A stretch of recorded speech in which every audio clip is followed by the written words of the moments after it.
My fiancé said, "My friends think you're not impressive enough for me. I should aim higher." I replied, "Then go ahead." That same day, I canceled the venue, the ring, everything, quietly. 2 weeks later, at 2 a.m., her closest friend called me crying. "Please pick up. Something happened at the bachelorette party, and it's about you." I'm Nathan, 34, and 3 weeks ago I was engaged to a woman who apparently thought I wasn't good enough for her social circle. The relationship ended in the most bizarre way possible, but I'm getting ahead of myself. I'd been with Amy for 4 years, engaged for 6 months. We met through work. She was in PR. I did project management for a mid-sized construction firm. Nothing glamorous, but stable and well-paying. We had what I thought was a solid relationship. We traveled together, had the same sense of humor, talked about having kids someday. Her friends always seemed nice enough when we hung out, though I noticed they had a tendency to talk about money and status more than I was comfortable with. The breaking point came on a Wednesday evening 3 weeks ago. We were at her apartment having dinner. I'd picked up Thai food on my way over, and she seemed distracted, kept checking her phone, giving short answers to my questions. Finally, I asked what was wrong. "I had lunch with the girls today," she said, not looking up from her pad. "Thai, okay. How was it?" "They were asking about the wedding, about you." Something in her tone made me set down my fork. "What about me?" She sighed like I was making this difficult. "They were just asking questions. What you do, what your family's like, what kind of life we're going to have." And honestly, Nathan, they think I could do better, that I'm settling. I sat there for a second, processing that. "Your friends think you're settling by marrying me." They didn't say it like that exactly. They just think, "You're not as ambitious as you could be, that I should aim higher." And the more I think about it, maybe they have a point. A point about what? About whether we're really compatible long-term. I mean, you're happy with where you are career-wise, but I want more. I want to travel first class, live in a nice neighborhood, send our kids to private schools. Can you provide that? I felt something cold settle in my chest. "I make good money, Amy. We've talked about our future. You've never said any of this was a problem before." "I know, but talking to the girls made me realize I've been, I don't know, not thinking big enough. They think I should be with someone more impressive, someone who makes them jealous, not someone who makes them ask, 'But what does he do exactly?' So your friends don't think I'm impressive enough, and now you agree with them." "I'm just being honest about my concerns." I nodded slowly. "Okay. Then go ahead and aim higher."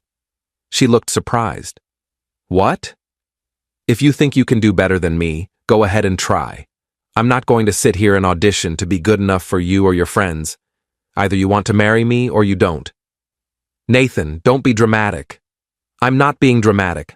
I'm being clear. You just told me I'm not impressive enough. You think you're settling. So don't settle. We're done." "Wait, you're breaking up with me over this?" "I'm trying to have an honest conversation." "No, you're telling me I'm not good enough while expecting me to somehow convince you otherwise. I'm not doing that." "You can have the ring back tomorrow. I'll drop it off." I left, drove to my apartment and sat on my couch for about 2 hours in the dark, just processing what happened. Then I started making calls. First, the venue. Canceled, lost the deposit but didn't care. The caterer, canceled. The photographer, canceled. I'd paid for about 70% of the wedding expenses because Amy was saving for the honeymoon. So most vendors had my card on file. I systematically canceled everything I could that night.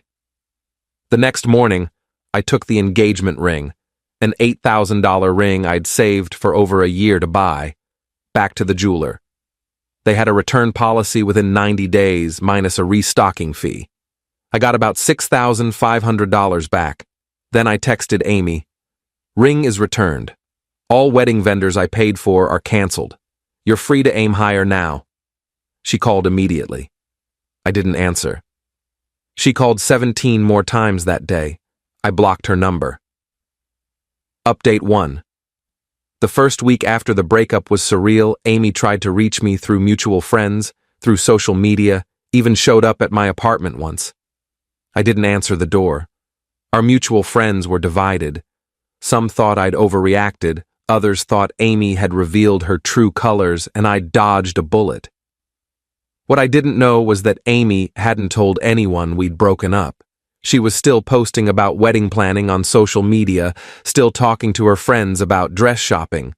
According to my friend Jake, who was friends with one of her bridesmaids, Amy was telling everyone I was going through something, and we were taking a short break. She wasn't accepting that the wedding was off. 2 weeks after the breakup, Amy's bachelorette party was scheduled for that weekend. I'd forgotten about it entirely until Jake mentioned it. The party was supposed to be in Nashville, a whole weekend thing with her 6 closest friends. I figured she'd cancel it once reality set in, but apparently she went through with it. At 2:47 a.m. on the Saturday night of her bachelorette party, I got a call from an unknown number. I almost didn't answer, but something made me pick up. Hello? Nathan? It's Jessica. Amy's maid of honor, crying so hard I could barely understand her. Jessica, what's wrong? I need to tell you something I can't. We can't let Amy do this to you. Oh my God, I feel so sick. Slow down. What are you talking about? The bachelorette party. We're in Nashville. Amy's been drinking all night and she told us everything. About why you broke up. About what she said to you. Okay? She told us her plan, Nathan. She's not accepting the breakup. She thinks if she just continues planning the wedding and shows up at the venue on the wedding date, you'll go through with it because you won't want to embarrass her in front of everyone. I sat up in bed. What? She rebooked everything. The venue, the caterer, everything you canceled. She's been using her credit cards and her parents' money. She told us tonight that she knows you were just upset and that on the actual wedding day, you'll show up because you love her. She said she's not letting you throw away what you have over one stupid comment. Jessica, we broke up. I told her we were done. I know, that's why I'm calling. She's delusional, Nathan. She thinks if she just pretends everything is fine, it will be. And her friends, these girls here, they're encouraging her. They keep saying you'll come around, that all guys get cold feet, that she just needs to be persistent. Where is Amy now? Passed out in the hotel room. But before she passed out, she said something else, something that made me physically ill. What? Jessica was crying harder now. She said if you don't show up to the wedding, she'll tell everyone you abused her, that she'll make up a story about why the wedding was canceled that makes you look like a monster. She said her friends will back her up, that no one will believe your side because she's more likable. I felt ice water in my veins. She said that? Yes, I swear to God, Nathan, I heard her say it. We all did. And most of these girls laughed like it was a joke. But I know Amy. She'll do it. She's so obsessed with not looking bad that she'll destroy your reputation to save face. Why are you telling me this? Because it's insane. You're a good guy. You didn't deserve what she said to you, and you definitely don't deserve this. I told Amy I thought she was wrong about you not being impressive enough. I told her she was being shallow and stupid, but she wouldn't listen. And now she's planning to either trap you into a wedding or ruin your life if you don't comply. I was quiet for a long moment. Are the other bridesmaids there with you? Yeah, most of them are asleep or drunk. But Melissa heard everything too. She's here with me. We both think you need to know. Can you record Amy saying this stuff, or get any of it in writing? I can try. She has our group text where she's been talking about the wedding like it's still happening. I can screenshot that. Do it. Send me everything. And Jessica, thank you for calling. I know that wasn't easy. After we hung up, I sat in bed staring at the ceiling trying to figure out what to do. 20 minutes later, my phone buzzed with screenshots. Amy's messages to her bridesmaids were unhinged. Nathan will come around. He's just being stubborn. He'll show up on the day because he won't want to humiliate me. And finally, If he doesn't show up, I'll just tell everyone he was controlling and I called it off. No one will blame me. Update 2. Sunday morning, I called a lawyer, explained the situation, showed him the screenshots Jessica had sent. He said while Amy hadn't technically done anything illegal yet, her threat to falsely accuse me of abuse could be considered defamation if she followed through. He advised me to document everything and prepare for the worst. I also called Amy's parents. Her dad picked up. "Mr. Patterson, it's Nathan. I need to talk to you about something serious." "Nathan, Amy said you two were working through some issues. Everything okay?" "No, sir. Everything is not okay. Amy and I broke up 3 weeks ago. I canceled our wedding, but apparently she's been telling people we're still together, and she's rebooked everything." There was a long silence. "She said you were taking a break." "We're not taking a break. We're broken up. She told me I wasn't impressive enough for her and her friends. When I ended things, she refused to accept it. Now she's in Nashville telling her bridesmaids that if I don't show up to a wedding I didn't agree to, she'll falsely claim I abused her." Nathan, that's a serious accusation. I have proof. Her maid of honor called me last night. I have screenshots of Amy's messages. She's planning to either force me into this wedding or destroy my reputation. I wanted you to hear this from me before it escalates. Mr. Patterson asked me to send him the screenshots. I did. He said he'd call me back. He called back 2 hours later. I talked to Amy. She's not in a good place, Nathan. She admitted she's been in denial about the breakup. She swears she wouldn't actually make false accusations, that she was drunk and talking nonsense. With all due respect, sir, drunk words are sober thoughts. I can't trust that she won't go through with it. I understand. I'm going to get her home from Nashville today, and we're going to have a family conversation. I'm also going to make sure the wedding vendors are contacted and everything is definitively canceled. You have my word. Thank you. Nathan, for what it's worth, I think Amy made a terrible mistake. You've always been good to her. I'm sorry it ended this way. Update 3. Amy's parents did cancel everything and apparently staged some kind of intervention. Jessica texted me updates over the next few days. Amy was forced to tell her friends the truth, that we were broken up, that she'd sabotaged the relationship by telling me I wasn't good enough, and that her plan to wait me out had failed spectacularly. The friend group imploded. Jessica and Melissa both distanced themselves from Amy, disgusted by her behavior. The other bridesmaids apparently felt deceived and embarrassed that they'd been helping plan a wedding that wasn't happening.